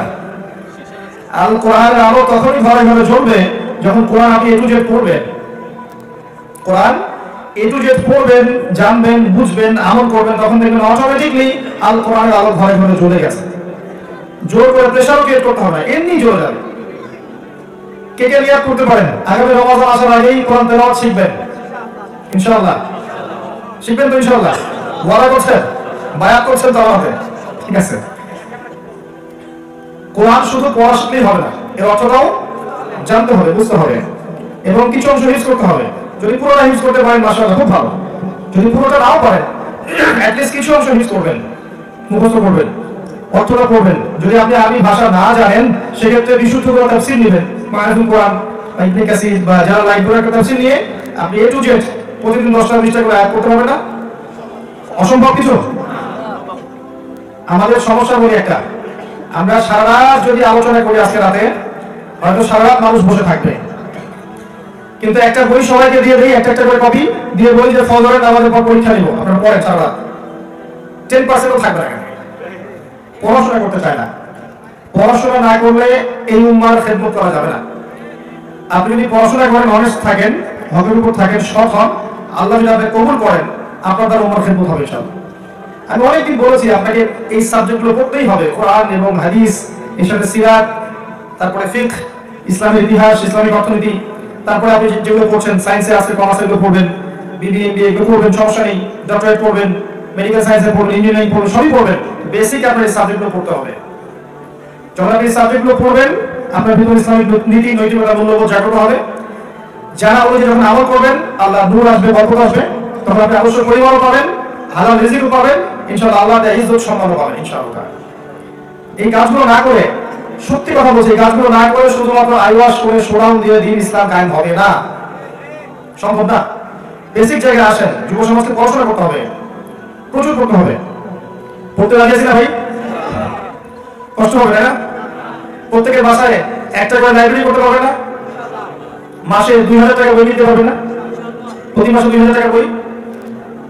মোবাইল ফোনে যখন গার্লফ্রেন্ডের সাথে কথা বলে কত টাকা যায় মাসে? 4000 যায় আপনার? আচ্ছা, অনেক টাকাই যায়। যখন কফি খেতে যান কত টাকা যায়? ঘুরতে গেলে কত টাকা যায়? ইন্টারনেট মেগাবাইট কিনছেন, পাবজি খেলছেন, কত টাকা যায়? অনেকে তো দেখি যে বিপিএল, তারপরে ইন্ডিয়ান নাকি আইপিএল বিপিএল জুয়াও খেলছেন না? টাকা যায় না? অনেকে মাদক সেবন করে, টাকা যায় না? আমরা যুব সমাজটা এগুলোতে বেশি ব্যস্ত এখন। তো এই কাজগুলোতে টাকাও যায়, সময়ও যায়, হায়াতও নষ্ট হয়, আমরা বসবাস আসে না? তো মাঝে মাঝে একটু টাকা জমিয়ে বইপত্র কেনা যাবে না? যদি আপনি ইসলামিক বই পড়েন, দাড়ি রেখে দেন, টাকনুর উপর কাপড় পড়েন, আপনি কি মৌলবাদী হয়ে যাবেন? সন্ত্রাসী হয়ে যাবেন? মৌলবাদী হবে আপনি, সন্ত্রাসী হয়ে যাবেন, জঙ্গি হয়ে যাবেন? হবে না। আপনি কি সমাজের জন্য ক্ষতিকর কিছু হবেন? বরং উপকারী কিছু হবেন। তো এগুলো খারাপ কিছুই নয়। যুব সমাজকে যদি আমরা এগুলো বিক্ষিপ্ত করতে না পারি, এরা বিক্ষিপ্ত হয়ে যাবে, এরা মাদকের পিছনে জীবন ক্ষয় করে ফেলবে, এগুলো আত্মহত্যা করছে, এই যে প্রেমে ছ্যাক খেয়ে আত্মহত্যা করে ফেলছে, মিউজিক নিয়ে পড়ে আছে, পর্নোগ্রাফি নিয়ে পড়ে আছে, আপনি কেমন দেখবেন জুয়া নিয়ে পড়ে আছে, ক্যাসিনো নিয়ে পড়ে আছে, ড্রাগস নিচ্ছে, এগুলোতে ব্যস্ত আছে। এদেরকে ফেরাবেন কিভাবে? অনলি এই বইটা আপনাকে ফেরাতে পারে। এই বইটার কাছে যখন এই মানুষগুলো আসবে, তারা শান্তি খুঁজে পাবে ইনশাআল্লাহ। যেগুলো পিছনে ছুটছেন, মনে হচ্ছে যে এগুলো হয়তো আপনাকে শান্তি দিবে, মনে হয় আপনার অনেক শারীরিক পেরেশানি, মানসিক পেরেশানি, পারিবারিক পেরেশানি, এগুলো থেকে হয়তো শান্তি পাবেন, আদতে কিন্তু শান্তি পাবেন না। শান্তির সাথে একটা ভাব দেখাবে, কিন্তু আদতে প্রকৃত শান্তির সুকুন আপনি পাবেন না। প্রকৃত সুকুন পাবেন অনলি কোরআনুল কারীমের কাছে। তাই কোরআনুল কারীম পড়ুন, শিখুন, বুঝুন, আলিম ওলামাদের কাছে যান, এই তাফসীরগুলো ব্যাখ্যা শিখে নেন, আমল করেন, দেখবেন ইনশাআল্লাহ কলিজার মধ্যে শান্তি আসবে। আমরা দোয়া করি আল্লাহ পাক তৌফিক দান করুন। এবং অবশ্যই জেনারেল সাবজেক্ট যেগুলো পড়ছেন এগুলো অবশ্যই পড়বেন। এগুলো না পড়ে এগুলোকে ছেড়ে দিয়ে সবসময় আবার মানে ধর্মীয় বিপদ নিয়ে বসে থাকেন না, তাহলে পরিবারের মাথা খারাপ হয়ে যাবে। ঠিক আছে? একবার ছেড়ে দিয়ে যেখানে আসতে হবে এটা বলছি না, আপনি যেখানে পড়াশোনা করছেন করতে থাকেন, এর পাশাপাশি আপনি এই বইগুলো পড়তে থাকেন, পারবেন না? আল্লাহ তৌফিক দান করুন। তো যেটা বলছিলাম, সামুদ জাতির নবীর নাম হচ্ছে সালেহ আলাইহিস সালাম। তার ক্ষেত্রে একই সুন্নাত, দাওয়াত দিলেন, কিছু মানুষ কবুল করলো আর কিছু মানুষ কবুল করলো না। যারা কবুল করেছে আল্লাহ পাক তাদেরকে উদ্ধার করেছেন দুনিয়া এবং আখিরাতে, যারা কবুল করে নাই তাদেরকে আল্লাহ পাক দুনিয়ায় ধ্বংস করেছেন, পরকালে ধ্বংস করবেনই। তাদেরকে আল্লাহ পাক ধ্বংস করেছেন কি দিয়ে? বজ্রপাত দিয়ে। কি দিয়ে? বজ্রপাত দিয়ে। পরে আসেন শুআইব আলাইহিস সালামের কওম, নাম শুনেছেন? মুসা আলাইহিস সালামের শ্বশুর ছিলেন। শুআইব আলাইহিস সালামের কওম একটা পাপ করতে স্পেশাল, সেটা হচ্ছে মাপে কম দিত। এটা আমাদের মধ্যে আছে না নাই ভাই?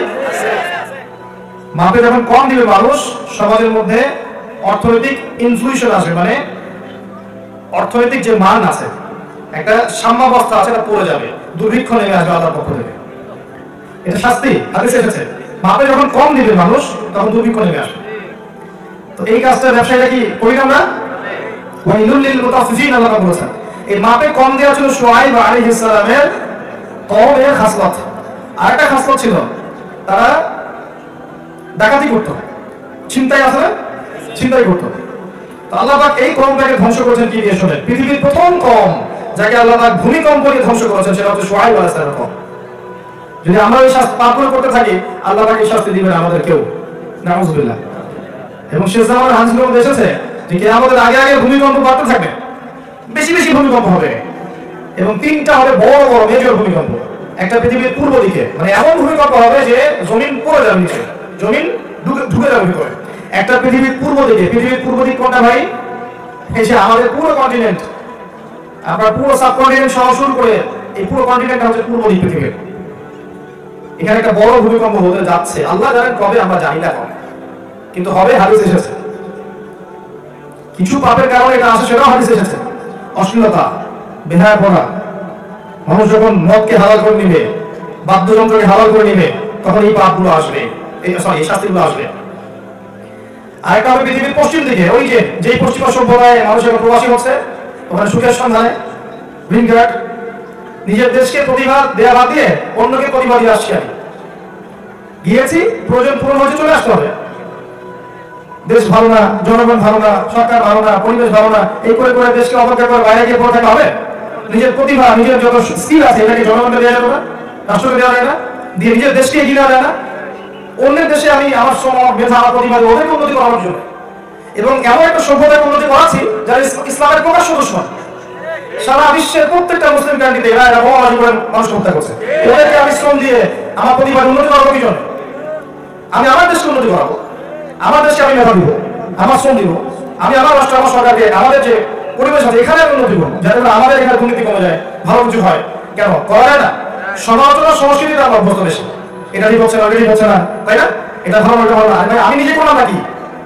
আমি কি করছি আসলে? আমরা তো একটা দেখবেন গভর্নমেন্ট একটা প্রজেক্ট আসলে জনগণ আমারও রক্ষা করতে পারে না, অনেক সময় দেখবেন সরকারি মাল গড়িয়ে বেড়া, তাই না? এটা আমার খেয়াল হলো না, খেয়াল উভয় পক্ষই করে, জনগণও করে। অনেক সময় দেখা যায় উপর থেকে একটা হাতি আসছে, আস্তে আস্তে আস্তে আস্তে মাছি হয়ে গেল। কথা বুঝতে পারছেন? উপর থেকে একটা হাতি আসার কথা ছিল, আস্তে আস্তে আস্তে আস্তে মাছি হয়ে গেছে। এখানেও খেয়াল হয়েছে, যখন মাছিরা আসলো এই মাছিটাকে সবাই লুটে লুটে খেয়ে শেষ করে দিল। এটাও জনগণের খেয়াল হলো। আমরা যদি উভয় এরকম হয় তাহলে তো হবে না। উভয়কেই ইমানদার, মুত্তাকি এবং কোরআন বলা হতো, সুন্নাহ বলা হতো। আমি আমার শ্রম, আমার মেধা, আমার প্রতিভা, এগুলো আমার সবার আগে হক রাখা, আমার পরিবার, আমার সমাজ, আমার রাষ্ট্র। আপনি এগুলো বাইরের মানুষকে দিয়ে আসেন কিভাবে? এমন কাউকে দিচ্ছেন যারা ইসলামের প্রকাশ্য শত্রু। এরা পুরো ওয়ার্ল্ড ওয়াইড মানবতার শত্রু, শুধু ইসলামের শত্রু নয়। যেখানে লা ইলাহা ইল্লাল্লাহর গন্ধ হবে সেখানেই তারা শুরু করে দিল ফাসাদ। তারা দেখতে আসে না যে হানাফিকে, আহলাদিসকে, শাফিঈকে, হাম্বলিকে, চরমনাইকে, আকশি কামি কিছু দেখতে আসে না। তারা দেখবে সে লা ইলাহা ইল্লাল্লাহ বলেই বলে ব্যাস। তো ওই যে যেখানে আমরা রঙিন স্বপ্ন দেখছি, ওই সভ্যতা ভূমিকম্পে ধ্বংস হবে। হাদিসে এসেছে দ্বিতীয় ভূমিকম্প পশ্চিমে। আর 3 নম্বরটা হচ্ছে কোথায়? 3 নম্বরটা আপনার মাঝখানে, পৃথিবীর মাঝখানে জাজিরাতুল আরবের এই কন্টিনেন্টে একটা ভূমিকম্প হবে। এবং এটা সেই ভূমিকম্প যে ভূমিকম্প প্রমাণ করে দিবে যে ওই ব্যক্তি, যে ব্যক্তি মদিনা থেকে মক্কায় এসেছে, যার হাতে মানুষ বায়াত নিয়েছে, ঠিক আছে, এই মানুষটা ইমামুল মাহদি কিনা, ওই ভূমিকম্প প্রমাণ করে দিবে। এগুলো আসলে আমাদের হাদিসগুলোর মধ্যে আছে, পড়ে দেখবেন। তো যেটা বলছিলাম, শুআয়ব আলাইহিস সালামের কওম, সর্বপ্রথম কওম যাকে আল্লাহ তাআলা ভূমিকম্পকে ধ্বংস করেছেন। আর ভূমিকম্প যে কারণগুলোতে হয়, এই পাপগুলো যদি আমরা না ছাড়ি, আল্লাহ যে আমাদেরকেও দিবেন না কোনো গ্যারান্টি নেই, কোনো গ্যারান্টি নেই।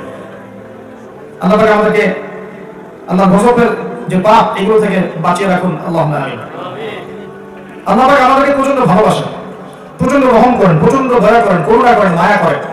একজন ব্যক্তি যে লা ইলাহা ইল্লাল্লাহ প্রকৃত অর্থে বুঝেছে এবং বলেছে, সেই ব্যক্তি জীবিত থাকা অবস্থায় আল্লাহ কিয়ামত দিবেন না।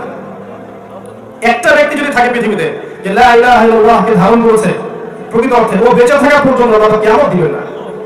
এত বেশি ভালো আল্লাহ আমাদেরকে বাসেন। আল্লাহ আমাদেরকে শাস্তি দিতে চান না যদি না আমরা সেই পাপগুলো করি। কিন্তু আমরা সেই পাপগুলো করছি, নির্দ্বিধায় আমরা মাদক সেবন করছি, মাদকের নাম পরিবর্তন করে দিয়েছি, নির্দ্বিধায় আমরা জেনা করছি, পরকীয়া করছি, ইয়াবা খাচ্ছি, পর্নোগ্রাফি দেখছি, ফ্রি মিক্সিং করছি, ফ্যামিলিস্ট রেভলিউশন লিপ্ত হচ্ছি, নির্দ্বিধায় করছি। আল্লাহর হুকুম আহকামে পরোয়া করছি না, আল্লাহর ফরজ ওয়াজিব সুন্নাত মুস্তাহাবের তোয়াক্কা করছি না, আল্লাহর হালালকে হারাম করে ফেলছি, আল্লাহর হারামকে হালাল করে নিচ্ছি। এগুলো করতে থাকলে আল্লাহর শাস্তি আসবে না। আল্লাহর শাস্তি চলে আসলে ঠেকানো থাকবে না। তাই সবার উচিত অনতি বিলম্বে আল্লাহর কাছে তওবা করা, তওবা করে আল্লাহ যেভাবে চলতে বলছেন সেভাবে চলা। এতে নিজের কল্যাণ, পরিবারের কল্যাণ, সমাজের কল্যাণ, সবার কল্যাণ। আমরা তওবা করি আল্লাহর কাছে, আস্তাগফিরুল্লাহাল্লাযী লা ইলাহা ইল্লা হুয়াল হাইয়ুল কাইয়্যুম ওয়া আতুবু ইলাইহি। বলেন আস্তাগফিরুল্লাহাল্লাযী লা ইলাহা ইল্লা হুয়াল হাইয়ুল কাইয়্যুম ওয়া আতুবু ইলাইহি, আস্তাগফিরুল্লাহাল্লাযী লা ইলাহা ইল্লা হুয়াল হাইয়ুল কাইয়্যুম ওয়া আতুবু ইলাইহি।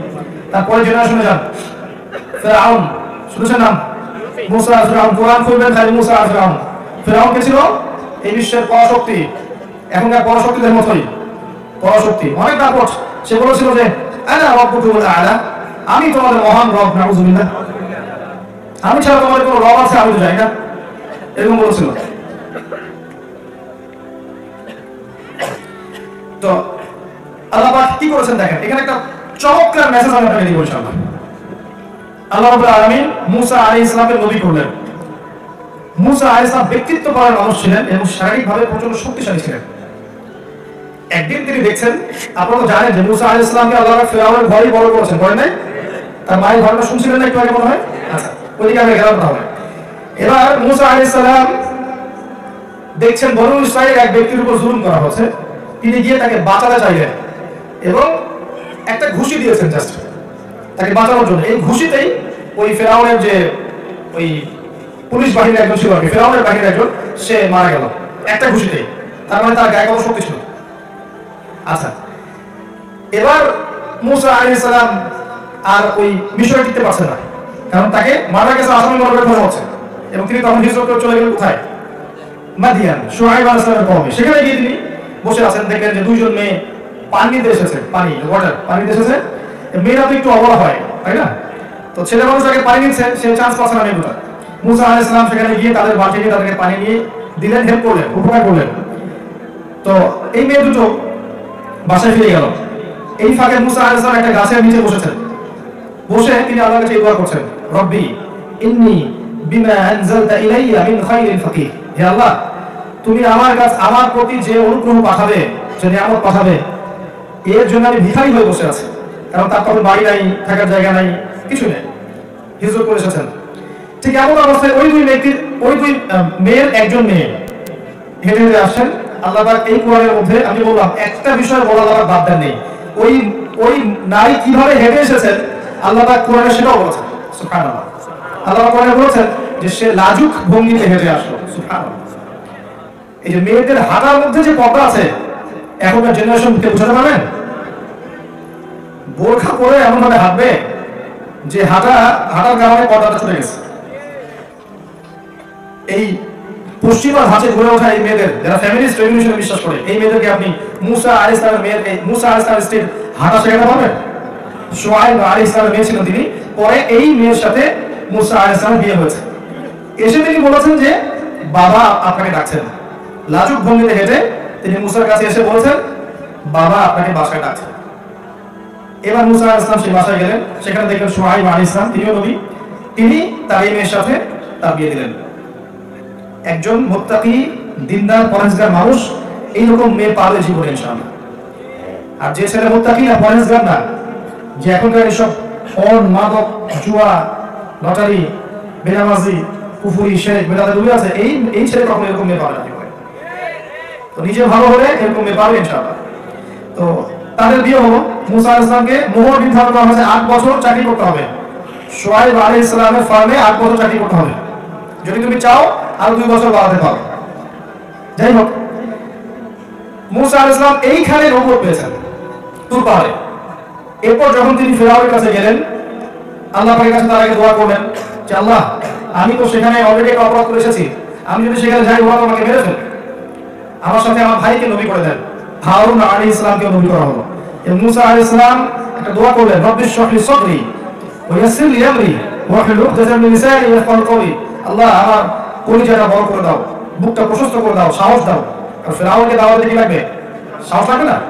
সাহস লাগবে। আমাকে সাহস দাও, আমার মুখের জড়তাগুলো দূর করে দাও, ঠিক আছে? আমার কাজগুলো সহজ করে দাও, যাতে করে মানুষ এবং ফিরআউন আমার কথা বুঝতে পারে। পাঠিয়ে দেওয়া হলো। 9টা মুজিজা মুসা আলাইহিস সালাম দেখালেন। বড় বড় দুটো জানেন তো, লাঠি ছুঁড়ে মারলে কি হয়? সাপ। আবার যেখান থেকে হাত বের করলে আলো বের হতো। ওই যে আল্লাহ পাক বক্ষ প্রশস্ত করে দিয়েছিলেন, আল্লাহ পাক কলিজায় নূর দিয়েছিলেন। কি দিয়েছিলেন?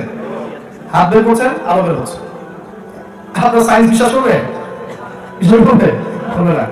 তারপরে এগুলো কথা, তাই না? এগুলো কোরআনের কথা হয়েছে।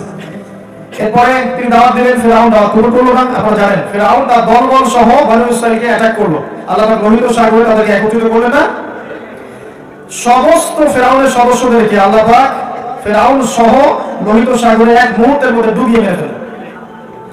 আল্লাহ রাব্বুল আলামিন বনী ইসরাঈলকে পার করে নিষ্কৃতি নাজাত দিলেন। একই সুন্নাত নয় কি?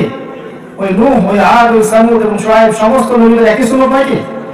যারা মেরেছে আল্লাহ উদ্ধার করেছেন, মানে নাই দলবল সহ ডুবিয়ে গেছেন দুনিয়াতে। এমনকি ফিরআউন তখন বলেছিল যে আমানতু বিরাব্বি হারুন ওয়া মূসা, ডুবতে ডুবতে বলছে যে আমি হারুন আর মূসার রবের প্রতি ঈমান আনলাম। তখন আল্লাহ বললেন, এখন ঈমান নিয়ে এসেছো? তখন এর পূর্বে তুমি উদ্ধত ছিলে, অহংকারী ছিলে, অবাধ্য ছিলে। তবে আজকে আমি তোমার এই বদন শরীরটাকে আমি রেখে দিব, সংরক্ষণ করবো, যাতে করে তোমার পরবর্তীদের জন্য তুমি নিদর্শন হতে পারো। এই ফেরাউনের এই যে লাশ কবে উঠেছে? কত সালে? 1896 কি 97 সালে উঠেছে এই যে সাগর থেকে। তার মানে আপনাকে একটা ইন্ডিকেশন দেওয়া হচ্ছে যে এর পরবর্তী বিশ্বে ফেরাউনের রাজত্ব চলবে এবং তাদের জন্য এই লাশটা হচ্ছে দৃষ্টান্ত। আপনাকে নিদর্শন দেওয়া হয়েছে অলরেডি। ফেরাউনের লাশটা কি পরবর্তীদের জন্য নিদর্শন, যে ওরকম হলে এই পরিণতি হবে। আপনি খেয়াল করে দেখবেন তারপর থেকে বিশ্বের জুলুম ফাসাদ আরো ব্যাপক কথা হয়েছে, আখির জামানার সাইনগুলো চলে এসেছে। এদের জন্য লাস্ট নিদর্শন। এখানে একটা কথা বলি, চমৎকার কথা হচ্ছে এই, যেভাবে আল্লাহ রাব্বুল আলামিন ফেরাউন এবং তার বাহিনীকে লোহিত সাগরে একত্রিত করেছিলেন, ঠিক একইভাবে আল্লাহ রাব্বুল আলামিন এই দাজ্জালের অনুসারীদেরকে জেরুজালেমে একত্রিত করেছেন। কথা বুঝতে পারেননি আপনি?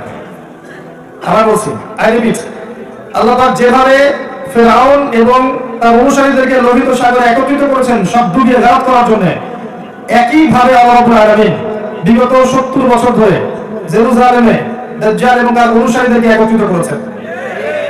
সামনের সময় আসলে ওটাকে আল্লাহ পাক ধূলিসাৎ করে ফেলবেন। আল্লাহ পাক ওই জন্য একত্রিত করেছেন, অন্য কোনো কারণে নয়। হ্যাঁ, তার আগে তারা রাইজ করবে, বিশ্ব নিয়ন্ত্রণ করবে, বিশ্বের প্রতিটা সেক্টর নিয়ন্ত্রণ করবে, বিশ্বকে রুল করবে। কিন্তু একটা সময় আসবে যখন ঈসা ইবনে মারইয়ামের হাতে মাসিহুদ দাজ্জাল এবং তার ফলোয়ার্সরা ধ্বংস হয়ে যাবে। আল্লাহ পাক ইসলামের এই বিজয় ঘটাবেন ইনশাআল্লাহ তাআলা। এরপর ঈসা ইবনে মারইয়াম সেই জেরুজালেমেই, এই পবিত্র জেরুজালেম যেখানে ছিল দাউদ আলাইহিস সালামের খেলাফত, সুলাইমান আলাইহিস সালামের খেলাফত, যেটা ওমর রাদিয়াল্লাহু আনহু জয় করেছিলেন, তাই না? ওই যে উঠে পিঠে চড়ে ভৃত্য পিঠের উপরে তিনি নিচে বসে ধরে, এই কবিতার মধ্যে এখন বই নাই, তাই না? আছে? উঠিয়ে দেওয়া হয়েছিল, কেন ওঠালেন? কাজী নজরুল ইসলামের কবিতাগুলো কি মানবতার বিরুদ্ধে ছিল? তাহলে তার কবিতাগুলো আস্তে আস্তে কমে গেল না? আমার তো মনে হয় সবচেয়ে সেরা কবি হচ্ছেন কাজী নজরুল ইসলাম, আমার মতে। আপনি নাও মানতে পারেন, আপনার কাছে অন্য কেউ হতে পারে সেটা, আমার কাছে কাজী নজরুল ইসলামের মতো শব্দ চয়ন, তার মতো অলঙ্কার, তার মতো এই যে সত্যকে সত্যের ভিতরে ওঠানো যে মনন সংস্কৃতি, আমি অন্য কারণ দেখি না। কি কাব্য বোঝেন? সবচেয়ে সেরা উপন্যাস আমরা পড়েছি, আপনারা পড়েন। আল্লাহ কোরআনে বলেছেন সবচেয়ে সেরা উপন্যাস হচ্ছে সূরা ইউসুফ। আল্লাহ কোরআনে বলেছেন সবচেয়ে সেরা উপন্যাস হচ্ছে সূরা ইউসুফ, আহসানুল কসাস। আর সূরা ইউসুফকে বানিয়েছে ইউসুফ আর জুলাইখার প্রেম কাহিনী, তাই না? সত্যিকার অর্থে সূরা ইউসুফ হচ্ছে তার বাবা এবং তার সন্তানের প্রেম কাহিনী। ওখানে দেখবেন তার বাবা এবং তার ছেলের যে ভালোবাসা, যে হারানোর ব্যথা, যে ট্র্যাজেডি, টুইস্ট এন্ড টার্ন, এটা অ্যামেজিং। এমনকি বাবা অন্ধ হয়ে গেছেন কাঁদতে কাঁদতে কাঁদতে কাঁদতে ছেলের জন্য। কোন প্রেমিকের জন্য কাঁদতে কাঁদতে অন্ধ হয়েছে? এমনকি যখন ইউসুফ আলাইহিস সালামের ওই যে কাপড় নিয়ে আসছেন, মনে আছে? ওটা দেখবেন বাবা দূর থেকে বলছেন যে আমি ইউসুফের গন্ধ পাচ্ছি এখন। সুবহানাল্লাহ। সো ইউসুফ হচ্ছে সবচেয়ে সেরা উপন্যাস। পুরো দেখেন মাঝে গিয়ে তো উপন্যাসটা আমরা পড়েছি, কাব্য আমরা বুঝবো। কোরআন যারা পড়েছে এরা বুঝবে কাব্য কি জিনিস। সূরা হুদ পড়েন, বুঝবেন কাব্য কি জিনিস। আর রহমান পড়েন, কাব্য কি জিনিস বুঝবেন। কবিতা কাকে বলে? এত সুন্দর ছন্দ, এত সুন্দর অলঙ্কার কোরআনের পাতায় পাতায় আয়াতে আয়াতে আছে না? আল্লাহ পাক বিশাল মেসেজ দিচ্ছেন কাব্য আকারে, সাহিত্যের আকারে, গল্প আকারে, তাই না? দুইটা সেন্টেন্সের মধ্যে আল্লাহ পাক 2 শতাব্দীর হিস্ট্রি বলে ফেলছেন। তো যারা কোরআন পড়ে তারা বুঝবে কাব্য কি জিনিস। বলছি কাজী নজরুল ইসলামের কথা, যে আমার মত তিনি দ্য বেস্ট কবি। আপনার মত আমাদের আমার মত, আর আমি মত প্রকাশের স্বাধীনতা রাখি। তো যাই হোক, এই কবিতা নাই, তো ওই জেরুজালেমে ওদেরকে একত্রিত করা হয়েছে, যেখানে এই পবিত্র শাসনগুলো ছিল এক সময়। এক পর্যায়ে দেখবেন ওখানেই আল্লাহ রাব্বুল আলামিনের আদেশে ওদের ধ্বংস লেখা আছে। আল্লাহ পাক এই দিন অচিরেই ঘটাক, আমরা সেই দোয়া করি আল্লাহুম্মা আমিন। আর কয়েকটা কথা বলে শেষ করছি, যে ফেরাউনের পরে সংস্কৃতিতে আসবেন, সভ্যতায় আসবেন, দেখবেন আপনি ঈসা আলাইহিস সালামের কওমকে পাবেন। ঈসা ইবনে মারইয়ামের কওমের সেম সুন্নাত। ঈসা আলাইহিস সালামকে যারা ঈমান এনেছে আল্লাহ পাক উদ্ধার করেছেন, যারা ঈমান নিয়ে আসে নাই আল্লাহ পাক তাদেরকে ধ্বংস করেছেন। ঈসা ইবনে মারইয়ামকে আল্লাহ পাক নিজের কাছে তুলে নিয়েছেন। ইব্রাহিমের কথা বলতে ভুলে গিয়েছিলাম। ইব্রাহিম আলাইহিস সালামের ক্ষেত্রে যান, আল্লাহ পাক নমরুদ এবং তার অনুসারী যারা ছিল তাদেরকে আল্লাহ পাক ধ্বংস করেছেন। আর ইব্রাহিম আলাইহিস সালামকে আল্লাহ পাক উদ্ধার করেছেন, ইমাম বানিয়েছেন, নেতা বানিয়েছেন, পরীক্ষা নিয়েছেন। আল্লাহ রাব্বুল আলামিন তাকে দুনিয়া আখিরাতে সম্মানিত করেছেন। আমি শেষ করছি, সর্বশেষ নবী মুহাম্মদ সাল্লাল্লাহু আলাইহি ওয়াসাল্লামের কাছে আসেন।